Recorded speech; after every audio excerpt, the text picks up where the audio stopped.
Have a website, an external presence, employees, an office? Any of these things can be compromised and attacked. How are you defending these assets? Have you penetration tested these public assets? Start 2017 by taking a proactive approach to securing your vulnerable areas. Black Hills Information Security has been helping companies find their weaknesses since 2008. Email consulting@blackhillsinfosec.com and see how they can help you sleep better at night. Gain control of cyber risk with Tenable.io, the first vulnerability management platform built for today's elastic assets like cloud, containers, and web apps. Discover a fresh, asset-based approach that prioritizes vulnerabilities while seamlessly integrating into your environment. And improve ROI with the first elastic licensing approach based on assets, not IP addresses. Tenable.io delivers the data and context you need to secure your elastic attack surface. Start your free Tenable.io trial today by visiting Tenable.io. And we are back. Cybersecurity Weekly, episode 44. Our very special co-host Matt and I are going to break down some of the stories of the week. There's a lot of news this week and some interesting news this week, and I'm excited to get Matt's take on it. And we'll throw some articles in there. But first, let me tell you quickly about Wild West Hackin' Fest.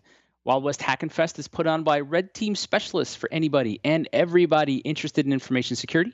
Join us October 27th and 28th for hands-on hardware hacking talks by the famous InfoSecers like Kennedy, Deviant, Egypt, Nickerson, Gates, Mike Poor, and Sub T. Check it out at wildwesthackinfest.com. And the first B-Sides in Uganda. B-Sides Kampala is going to be held October 14th and 15th. The CFP is open until July 15th. Don't wait till the 14th. Start working on it now. You've got time. Some topics of interest include network security, web application security, innovative attack and defense strategies, malware analysis, biometrics, we were just talking about that, evolutionary computing robotics. That's pretty cool. Bonus points if you bring an actual robot. Visit bsideskampala.com to submit your talk today. All right, so we like to go through some of these different articles and stories. And I threw one up and it says, does VC fund differentiation matter? So this is written by Brad Feld. Brad's been vocal in the space, in the investment space for years. A lot of people look at what he says and they really appreciated his no holds barred kind of offer. So the way they set this up was somebody said, Brad, how do you think we're differentiated? And he kind of went on along the lines of just stop it. But then kind of got back into the, like how you're differentiated maybe does or doesn't matter, but tell me more about like how you operate. Like, don't tell me how you're differentiated. Just tell me what your strategy is. Tell me what you do, what you invest in, how you expect those companies to work and the like.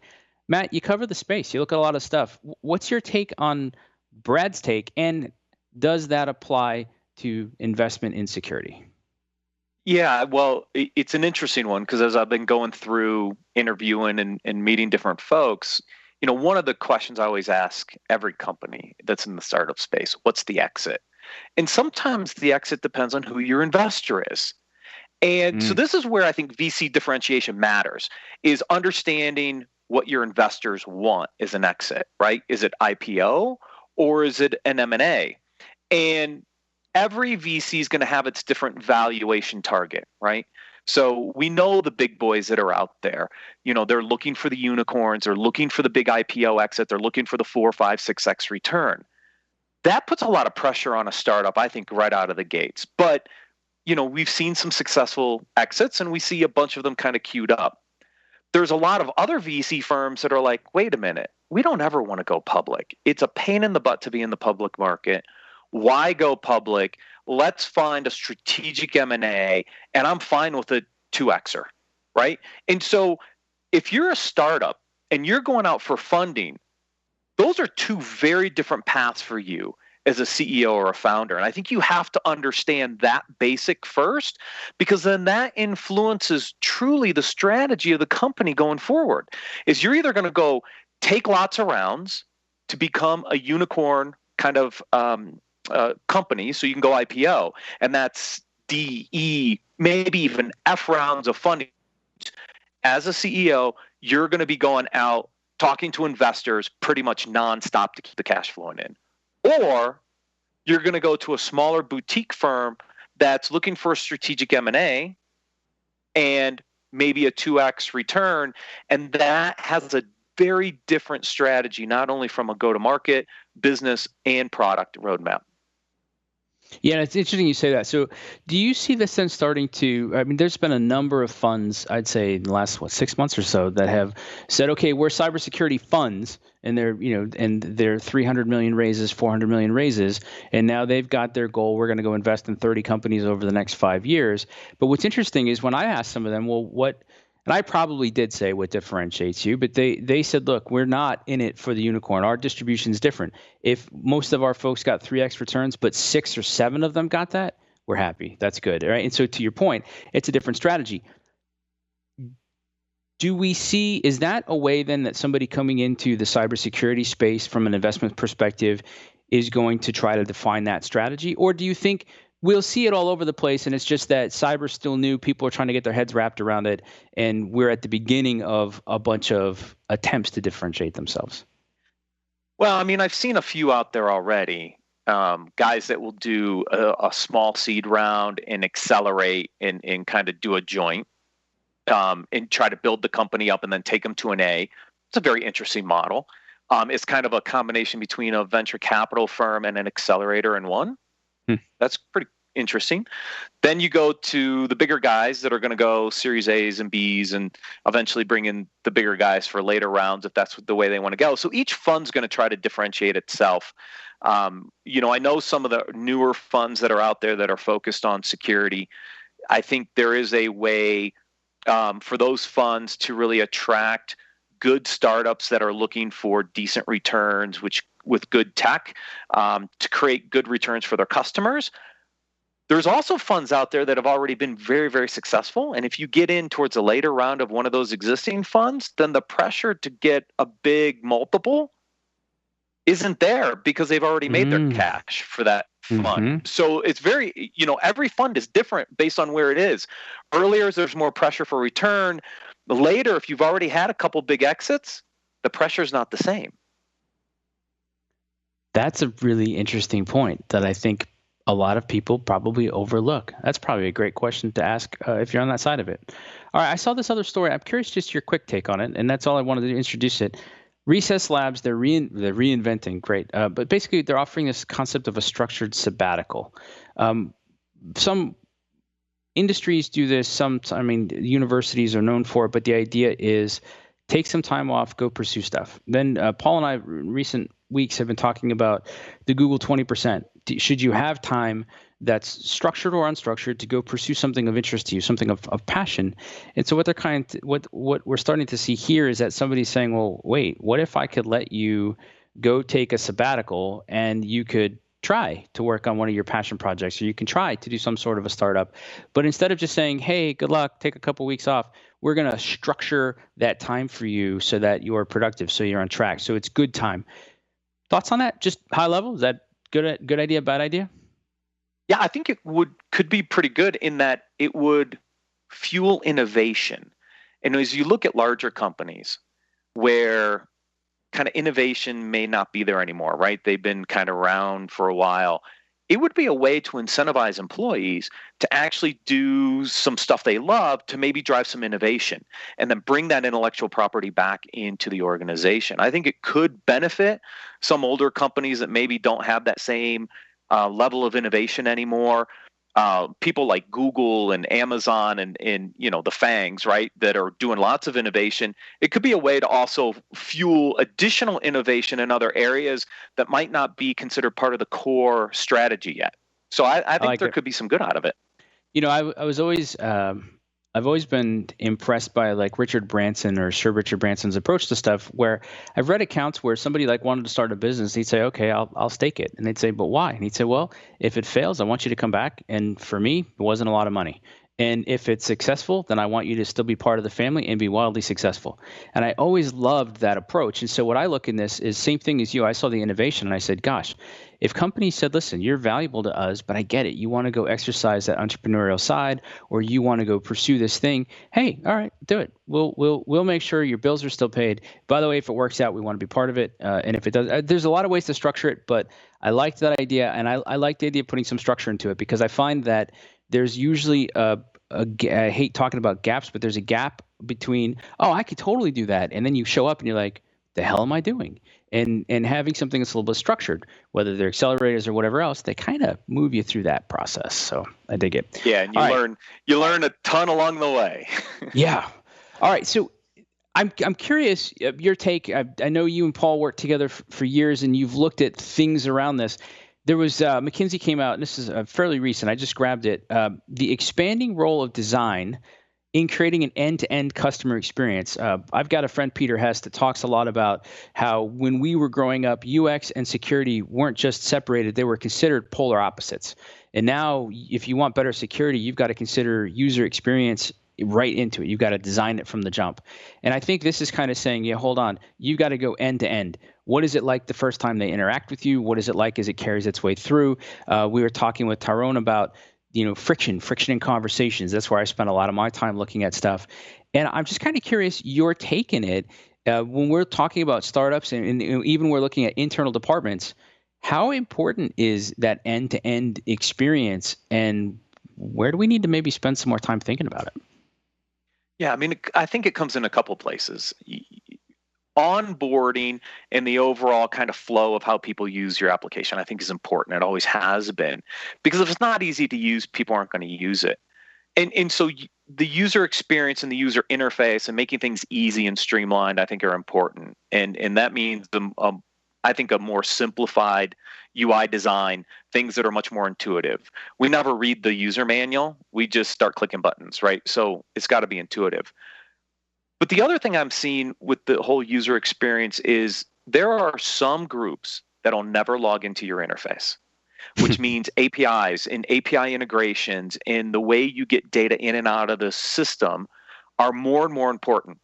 This applies into DevOps, this applies into cloud infrastructure, right? Where people may never use your interface. And that's okay, as long as there's a way to easily interact with the data in or out of the system through these robust APIs, I think is another thing security platforms really have to think about.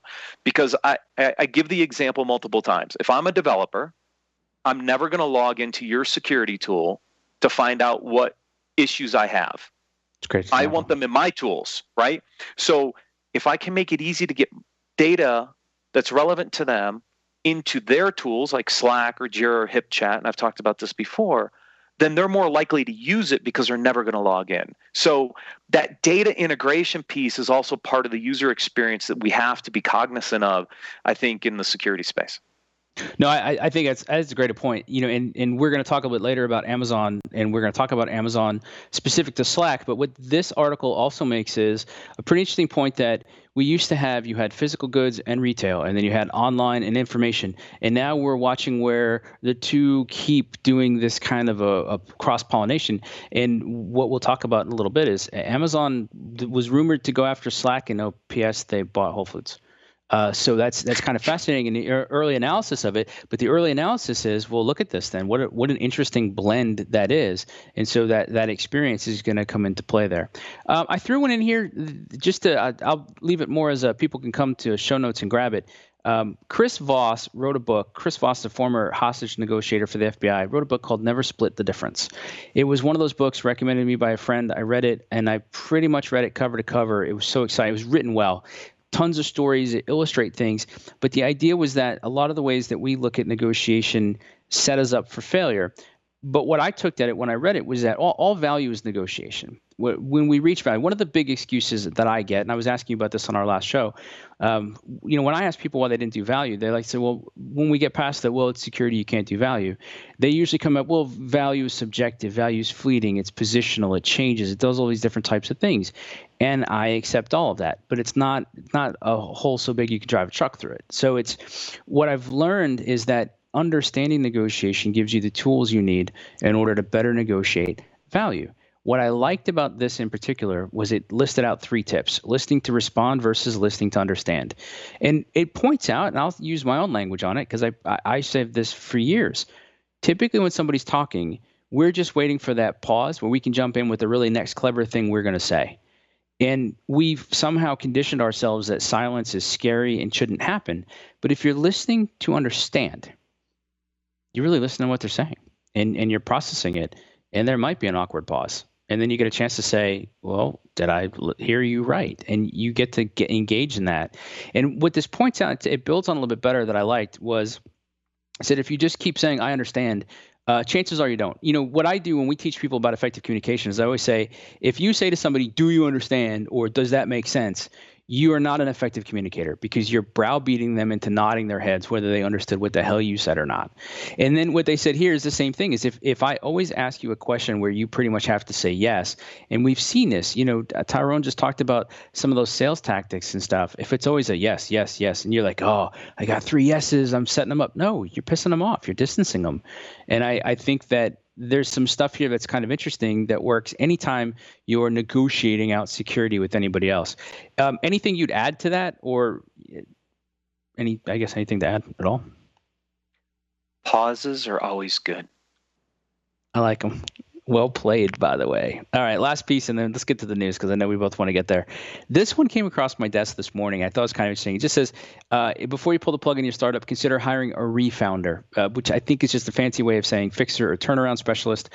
If you're not familiar with it, there's a lot of times in business, you can go back and with a fresh eye, you could take a look at it. The closest I can find to this in the popular stuff is if you've watched any of the restaurant makeover shows, or now the hotel makeover shows, or the business makeover shows on CNBC, where somebody goes in and they say, okay, well, tell me what you're doing. And they can't, right? The way Matt and I talk about stuff, you say, well, what problem are you trying to solve? I don't know. I'm a restaurant. Okay. Right. Or like you look at it and they have too much stuff and they have no processes and they don't understand what they're doing. And this person's able to come in and cut through all the noise, get down to the stuff that matters, and get them excited about the direction that they want to go. This is the first time I've seen it so much from the perspective of you've got a good technology, you've got a good solution, you're a startup, you're not getting the traction you want. Or maybe you got your seed round, but you're not really getting the Series A round. But you got a little bit of cash left in the bank, so you kind of got 2 options, right? Shut it down or figure it out. And their argument here is maybe somebody else can help you figure it out. They understand startup, they understand how to build these things, put it together, and you're going to have to realize that things might need to change, but they'll kind of get you there where they need to go. It's a concept that always appeals to me. One of the things that I've learned, I think it was Marshall Goldsmith that originally said, what got you there, or what got you where you are might not get you where you're going, or he sure had a more artful way of saying it. And I've often looked at, especially in startups, being the founder and transitioning to the leader and the CEO doesn't necessarily mean then that you're the right leader for the next stage. It doesn't diminish your value as a person or as a leader, as a startup person, but different tasks, different roles need different types of things. And so I thought this was kind of interesting. Is there anything here, Matt, or is this just kind of like dude, it's just a fixer and he's just trying to sell business? Not necessarily. I mean, I've got a great example of this. I just left there. I mean, if you think about where Tenable was 3 years ago, Ron, Renaud, and Jack, 3 great founders, took the company to a certain level and realized they needed additional executive help. That's when I went over and a bunch of other people went over. Now look at them, right? Amit Yaron's there, taking the company to the next stage, right? So I lived this for the last 3 years, and I think it takes a lot of courage by a founder to know when it's time to make a change and a shift and to actually do what the founders at Tenable did. I gave them a ton of praise the first time I ever got up on stage in front of the Tenable audience and said, think about the courage and the forward thinkingness to actually do what they did, which was bring in a bunch of us, take the company to the next level, and now with Amit taking it to the next level, I mean, I lived this. So I think it can work in certain situations when founders really understand, I need help, or I need somebody that can take me to the next level because they know their limitations. I experienced this when I had my startup. When I did Control Path back in 2004, and we started this under the Accubon umbrella, and when we spun it out in 2006, I wasn't my own CEO. I hired one because I knew I wasn't ready to do it. And if you understand that as a founder, then the ability to bring in somebody from the outside to take you to the next level is possible. And I think I really encourage founders to think about that. And tons of kudos for those that actually do it, because I think it's a hard decision to sometimes give up your baby, but sometimes it's better in the long run. Yeah, I love it. And a great example on that. All right, let's get into the news. Sqrrl, 12.3 million Series C. And I looked it up. 4 funding rounds since 2012, $26.5 million in funding. So Series C, they're not early stage anymore. They're getting to growth stage, or at least late stage. And of course, right, we're going to expand our global sales team. 12.5 million Series C. What do you think? Yeah, well, so I guess the question is, what's next? I mean, they're playing in an interesting space that Niara was in when they got bought by HPE. They're competing with Securonics and GuruCall and all these user behavior analysis. I guess the question is, what's next? Where do they go from here? Yeah, the thing I look at too, so I'm looking at one of the press releases, and it says, over the past year, threat hunting has emerged as a critical security practice for modern security operations centers. I'll go ahead and say maybe, but I'm kind of curious if there's really a line item for it or not yet, and then if so, if Sqrrl is really positioned for it.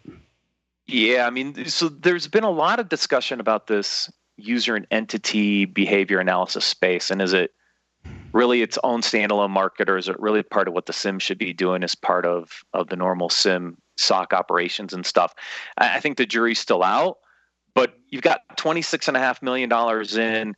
Even a 2Xer means, you're looking for a $53 million exit. I don't know what the revenue is. Seems a little high, right? So Where do you go from here, right? The IPO?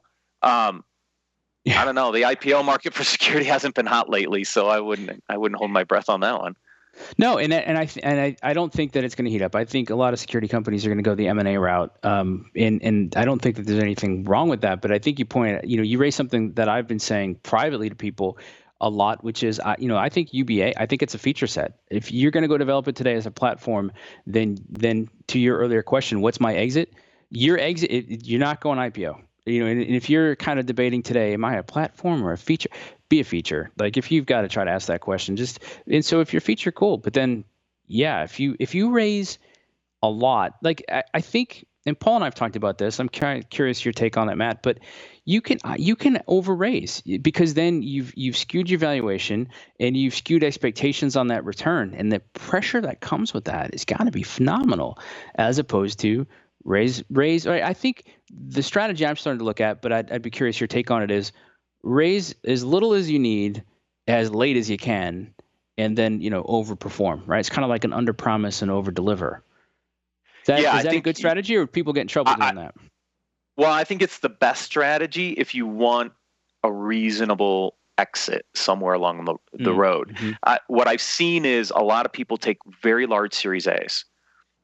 As soon as you take a big Series A pre-revenue, you've almost instantly locked yourself out of an M&A discussion, because the valuation's instantly too big for the revenue side. And I did this analysis at Tenable, so I know what the numbers are. And you start raising north of $5, $6, $7 million, you almost price yourself out of any kind of tuck-in or smaller strategic acquisition, especially for a private firm that's not in the public market. Public market companies could obviously fund a larger acquisition, but you start getting up there, it starts to limit what those exit options look like. So, I'm a big believer that you take as little as you can early on, get established, build revenue. Because when you go to raise the next round, one, you're not giving up a big chunk of the company, which you're going to have to do. Once you have revenue, the terms are much easier to negotiate.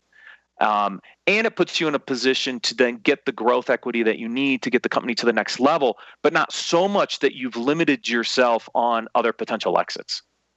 Yeah, I like that. And I'm a huge fan of get the revenue, because the more I've done this and the more I've figured out how to narrow and specialize, if you can get revenue, especially like a recurring revenue, then you've started to figure out that product market fit. So when we ask questions like what problem you're trying to solve, you can articulate it. Who are you selling it? You can articulate it. And I'm noticing now there's a big difference between companies that are just completely unfocused with their answers and all over the map, and companies that say, well, we can do all these things, but here's our focus. We do this for this reason. We're a good fit here. We can get them this kind of value in this time frame. And I'm starting to see that those companies tend to work through stuff a little bit better. Hexadite. So this is one of those things where I'm not sure if there's, sometimes where there's smoke, there's fire. Sometimes it's just an interesting story and things stick around. So Hexadite gets announced. It's rumored, because nobody's confirmed it. It was a $100 million acquisition from Microsoft, which has a pretty good multiple on it. Microsoft last week confirmed, yep, we acquired them. By the way, we don't talk about details, so thanks for asking, but yep, we acquired them. And then this week, the story popped up. It only popped up once, and I only put it on because I thought it was interesting. The day that Microsoft announced the acquisition, Hexadite fired the U.S. employees. And the way that VentureBeat reported it was it was negative, but it didn't give a lot of detail around it. Maybe, and I kind of debated whether it was worth putting in here or not, but I thought it was kind of interesting because we're not talking about Hexadite. They have a lot of people. They've been in the news for a couple cycles, and we've started to see some security companies that are in the news for practices that damage the culture. What did you look into? I mean, there's not much here for us to look into. There's not much we can validate. So it's essentially just somebody else's reporting.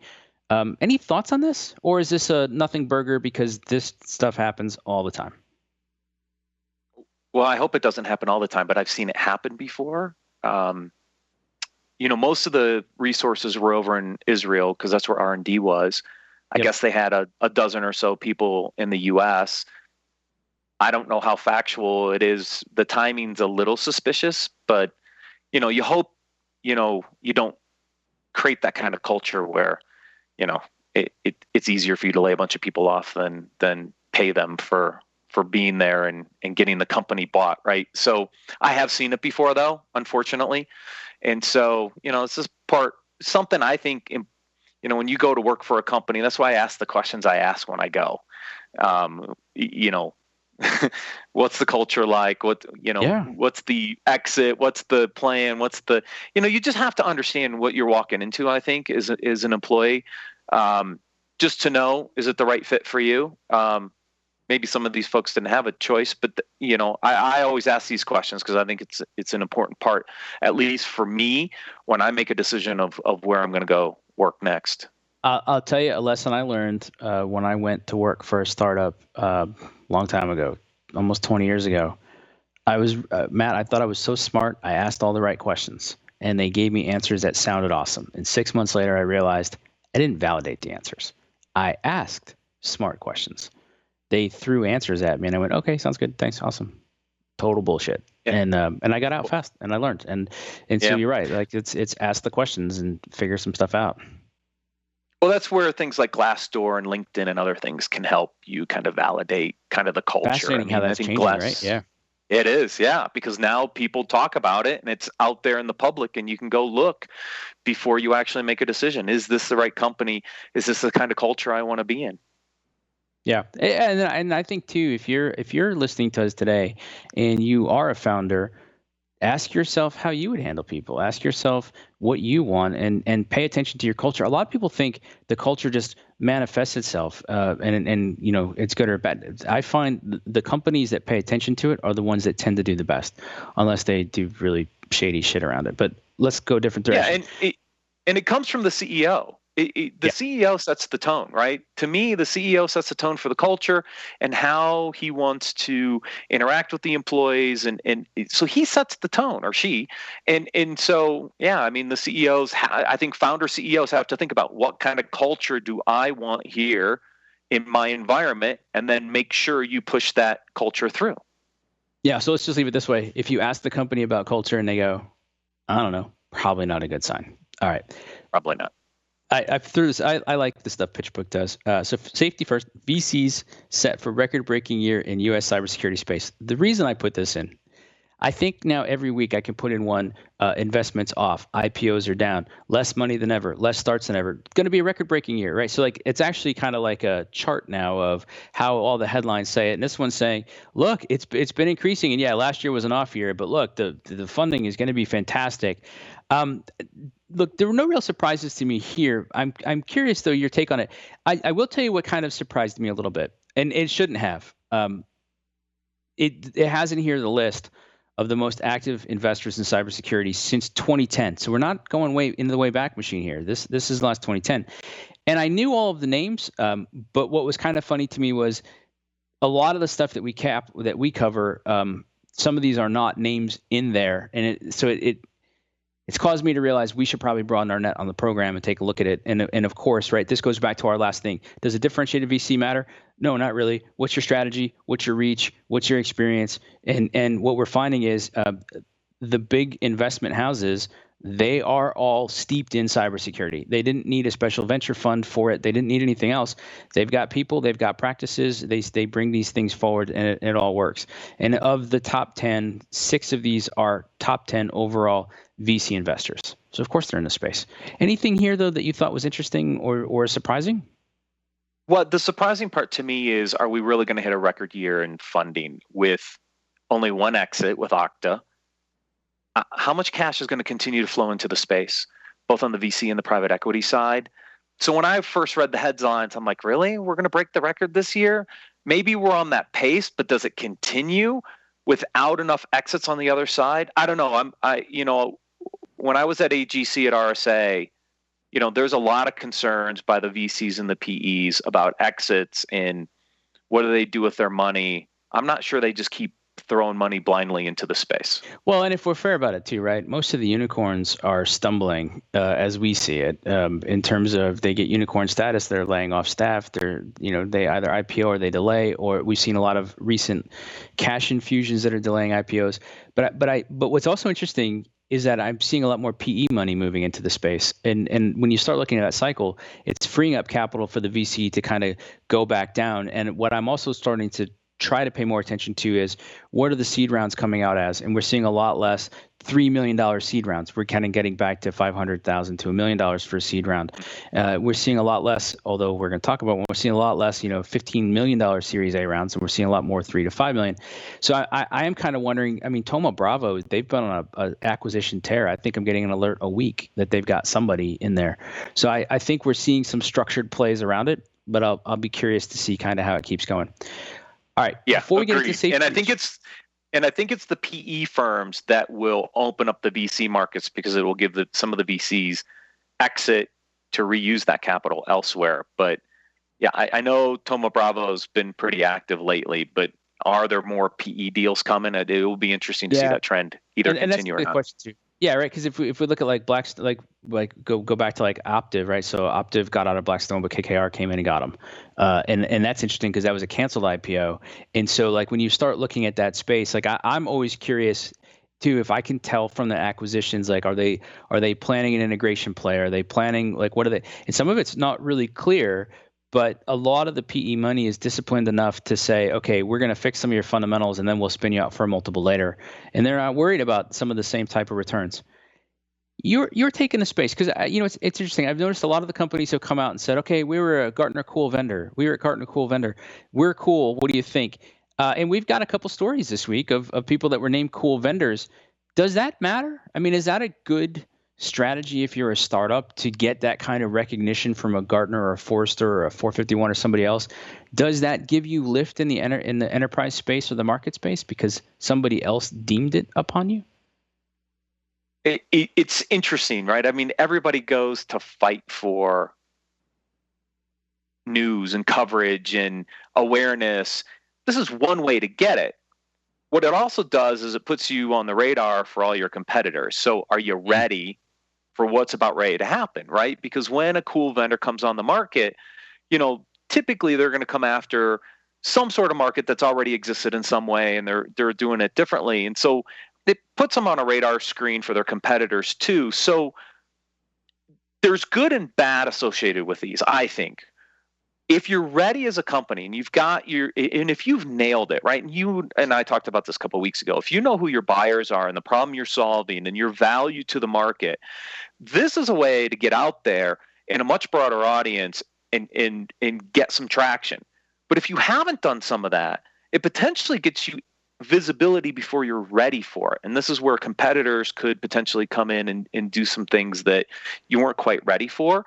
I could see it being good or bad. There's been some really good ones that come out of here. I was tracking SafeBreach when I was at Tenable. Cool tech, interesting space. There's already some guys that do this differently. Their approach, I think, is very interesting.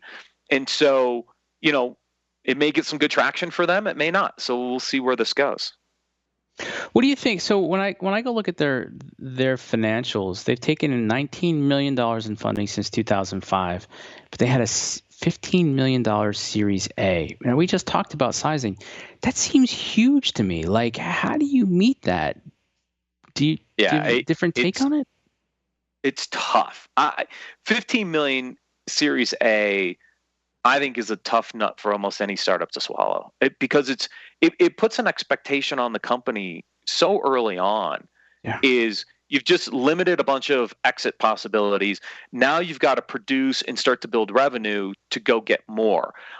I would have been much happier with a 5 million A and a 14 million B instead of a 15/4, right? I would have reversed it.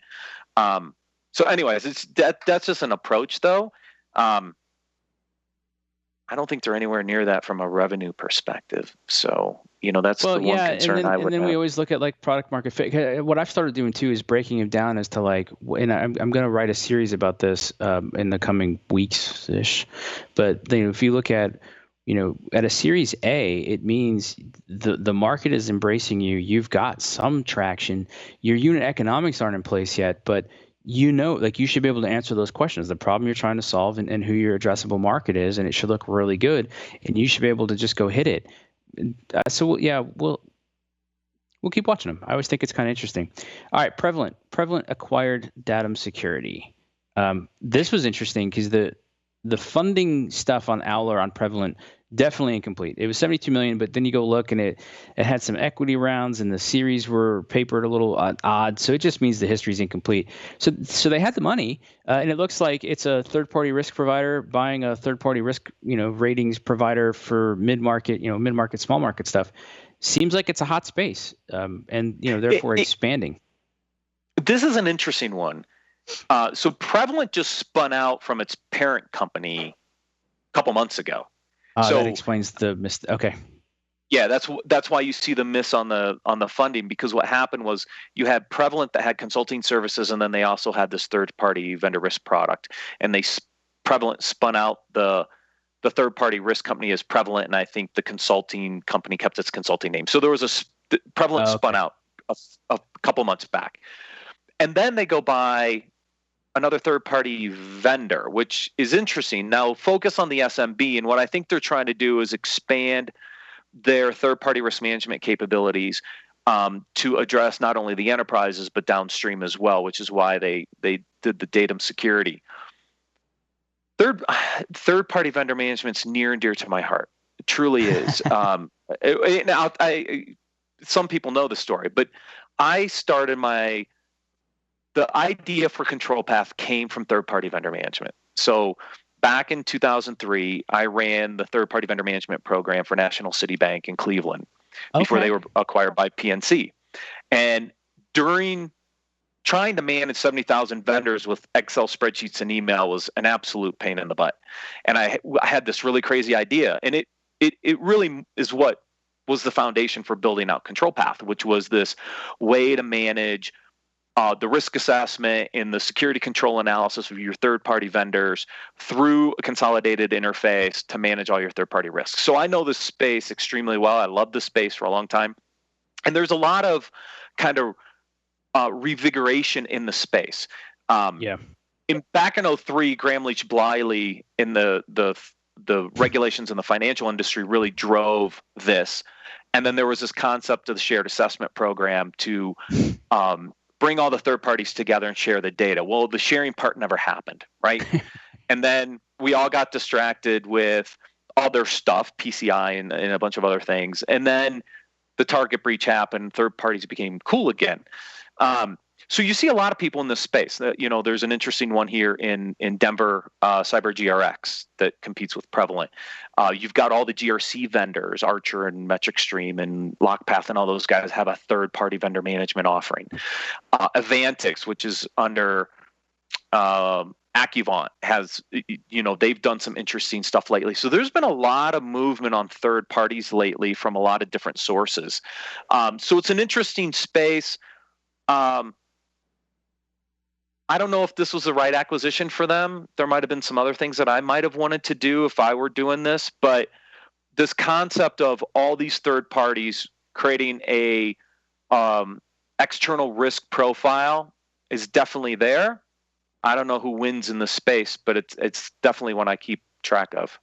Well, and you know what I think is interesting too on this is I still end up talking to a lot of internal companies that are just doing it themselves. The interesting thing Excel is, like, when you look spreadsheet at email, baby.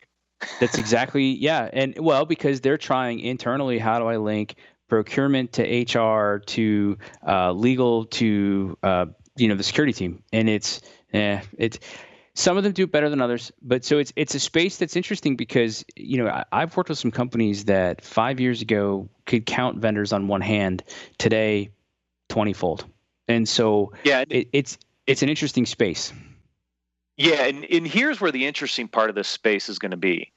If we think about where we're going with software as a service and cloud-based services, the majority of your systems and data and applications are going to be in third parties, which makes the third-party risk problem, I think, bigger, not smaller in the future. Because now what you're doing is you're managing third-party risk across all your infrastructure, all your applications, and in all your data, basically. And there's very little in-house anymore. So we could almost see over the next 3, 5, 7 years a complete flip in internal risk now to third-party external risk. Yep. And that's all that digital supply chain that we're talking about and struggling to get our heads around. All right. So we got time for one last. I think we should talk about Amazon. What was interesting is coming in today, the rumors were is Amazon going to buy Slack? Why would Amazon buy Slack? Is Slack in trouble? Everything else. And as all the pundits are sending out their newsletters in the morning, about literally a minute later, you get, our bad, $13.7 billion acquisition of Whole Foods. And then there was a sub update that said, okay, they're going to take a minority stake in Slack. And somebody pointed out real quick on that. That's got to be an integration play. Like, that's not an investment vehicle for Amazon. They don't care. That's no money for them. That really what that's going to just be is this is how they'll integrate with AWS and other stuff better, which was interesting to me because you mentioned that point before. If you put your tools in the places that the developers are using them and you have an integration to it, there's a better chance that people will actually use it. So what's your take on all of this? So then there was a follow-up to that that says Slack's now outraising $500 million at about a $5 billion valuation. So that news came out literally like an hour after this, all this morning. So so the original news started with Amazon interested in Slack at about a $9 billion valuation. I was like, holy cow, that's huge. Okay. And then it turned into a Whole Foods acquisition at about $14 billion. And Slack now going out to raise $500 million at a $5 billion valuation. So it'll be interesting to see how this plays out. Slack's disruptive, and I've said it for a while. I really like what they're doing. And if Amazon were to embed Slack into AWS, think about the platform they would have for developers and DevOps and all the things that are driving this market. It would have been, I think the discussions were probably well-founded. I could see something happening there that would really change some things. I guess the question is, is Amazon going to wait and see how this thing plays out longer term? But there's obviously still some interest because there's still some investment from Amazon into Slack. Well, and I also think, just my take looking at a lot of this stuff, I saw something that made a lot of sense that said Amazon is now in the business of going after Walmart. And so in Myrtle Beach, Walmart reigns supreme. And I don't know about the rest of the country because I haven't seen so many, but we have a thing here called the Walmart Marketplace. And they have green roofs as opposed to blue roofs. And they have produce and food. And because of the influx of people who come to Myrtle Beach, they opened up one of the first ones here in the country. And I think now we've got, 5 or 6 I can think of real quick. I'll tell you what, I love going to it. They've got great prices. Their quality's fantastic. The people are polite and friendly. We can get in and get out. And there's one like a mile from the house. It's great. And when I read this, and it talked about the number of Whole Foods that currently existed that Amazon now had an ability to do, because Amazon's tried grocery stuff before and they can't seem to get it to work. And suddenly it's like, oh, this is the way for Amazon to start to get it to work. And it also now gives them retail space where they can do other delivery stuff, which Walmart's doing that. So I suddenly looked at this with a completely different lens and went, that's interesting. And that's why I mentioned in the other article, there's an online offline component, and the lines are getting really blurry. The second thing, as I look at it, is Amazon's not wanting for cash. So, maybe this was just a chance. They didn't like $9 billion at Slack. They like $5 billion better. Good. And, they're still going to go get it or figure it out, right? This feels like a negotiation tactic more than anything else. And the Whole Foods just seems opportunistic. Yeah, and it probably opens up some of the funding rounds for Slack to take the, $500 million that they're looking for, knowing that somebody like an Amazon's interested in probably potentially one of the participants in the round. So, it provides a way for Slack to exit, which I think is interesting. Your take on Walmart's interesting. My wife is a big Amazon Prime person, right? She buys a ton of stuff on Amazon, but it's funny. We get this coffee delivery every month, and it's got to be Lavazza. And she was out, and she's like, wait, Walmart's actually got it cheaper. So you're seeing the battle between the two really brewing, not only at the store level now with this Whole Foods thing, but they have been on the online side as well. You're seeing Walmart being very, very competitive on the they just bought Jet. Walmart ship to store and all this other stuff. So it'll be interesting to see how these two play out, but they're definitely going at each other. And without taking it too much longer, I mean, that's one of the things that they do now is that if there's something you want that Walmart has, you can have it shipped to the green Walmarts, as we call them. But, Walmart bought Jet. And I just read today they bought a men's retailer. I can't remember exactly who it is, but they bought something. So it's kind of like and that's why too, I'm comfortable talking about this type of stuff when we look at startup security, because gosh, there's a lot here and there's a lot at play in these markets and these dynamics. So Matt, it's been great having you as a co-host, and I hope it was as exciting for you as it was for us. The conversation, I found it to be fascinating, and I know that we'll have you back again to fill in on the chair every now and then when Paul needs to get out of the office. So thanks for joining us, everybody. Startup Security Weekly episode 44 is in the books, and we'll see you back here next week with episode 45.